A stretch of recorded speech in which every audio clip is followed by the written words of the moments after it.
ઝળુમતા હોય એવો ભાસ થાય છે.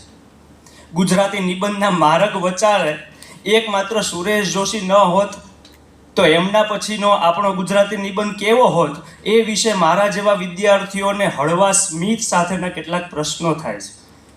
નાભિનાળમાં અતીતાનુરાગ, પ્રકૃતિ અને એ નિમિત્તે થતું ચિંતન, સાહિત્ય સર્જન અને સાહિત્યના અધ્યાપન સાથે પનારો પાડનારા ભગીરથ બ્રહ્મભટ્ટને એ બધું હાથ વગું છે. ભગીરથ બ્રહ્મભટ્ટને લલિત નિબંધ માટે આવશ્યક એવી ભાષા અને શૈલી આવડે છે, પણ એમના આ નાભિનાળ જેવા જ લલિત નિબંધો પૂર્વે ઘણા સર્જકોના હાથે ઘણી બધી વખત લખાઈ ચૂક્યા છે. સંગ્રહમાં કુલ 35 નિબંધો છે.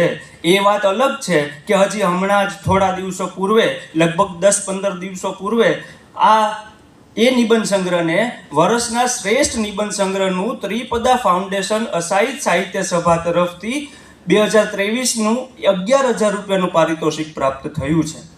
જોકે એ વાત પણ અલગ છે કે નાભિનાળ સંગ્રહની સર્જક અને કૃતિના વખાણ કરતી આસ્વાદાત્મક પ્રસ્તાવના ઉપરોક્ત સ્પર્ધાના નિર્ણાયક અને સંયોજક યશોધર હ રાવલે જ લખી છે.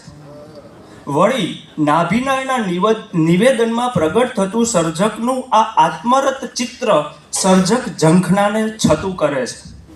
જુઓ, આ એમના શબ્દો છે. નાભિનાળને નાતે માણસ પોતાના વતન સાથે જોડાયેલો રહ્યો છે. એને ત્યાં કશું જ ન હોય છતાં વળી વળીને એ ગામ ભણી જુએ છે. આ નિબંધો કેવળ દસ્તાવેજીકરણ નથી, એમાં લાલિત્યનો ભાવક